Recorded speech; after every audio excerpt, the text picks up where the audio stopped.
I just wanted to ask about your time on Rambo with Sylvester Stallone. Yeah. Your character Lewis complained quite frequently about the heat, especially when you hit up river on a boat. Was it kind of like one of the most exotic environments that you kind of worked in, and did it become an issue? Yeah, the actual filming of Rambo took place in northern Thailand on the Burmese border. We were about an hour and a half, 2 hours north of Chiang Mai there. And it was incredibly hot and very sticky, yeah, humid, and the bugs, I mean, the bugs were just, you know, I'm not scared of bugs, but these bugs were, they were big. They were really big. And the snakes, there are 169 species of snake in Thailand, of which 161 are deadly poisonous.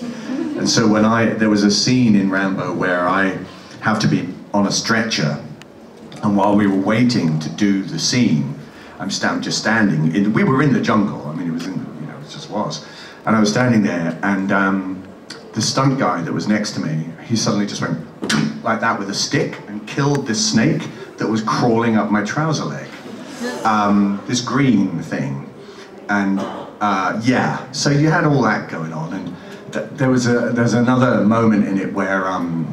It's the big gun battle at the end. For anybody who hasn't seen it, there's this massive gunfight at the end, and my character has to go behind a tree stump with an AK-47 while his legs wounded and all sort of super manly stuff, you know, with this gun and shooting the bad guys.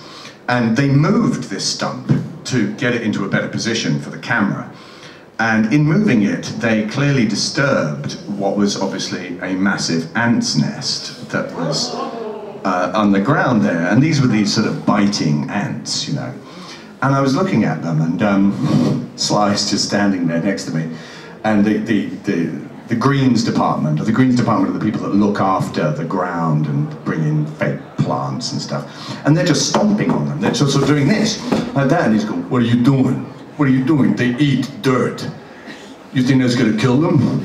No, they're not going to die."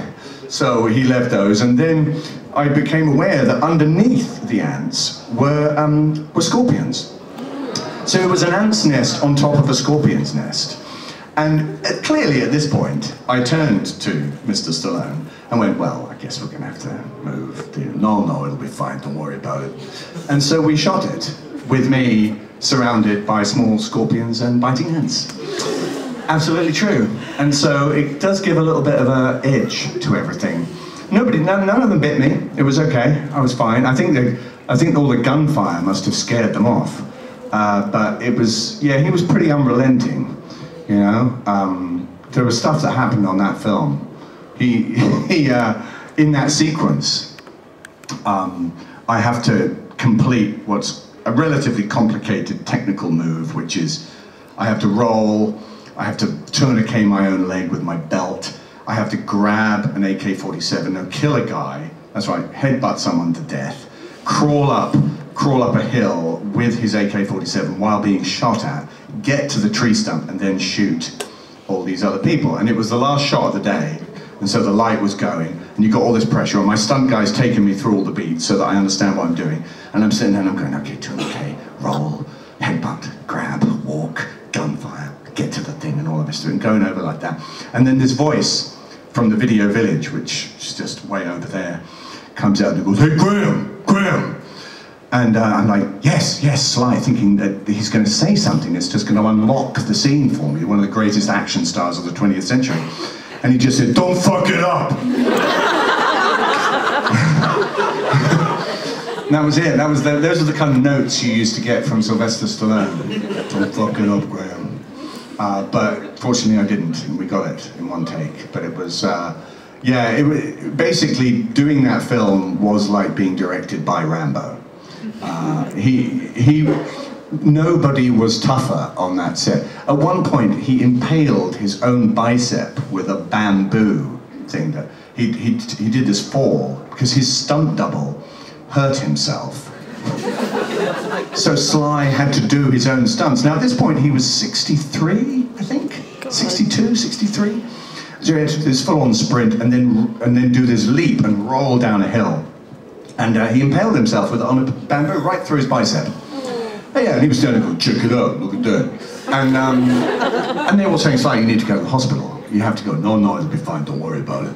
It's okay, that's okay. What are we waiting for?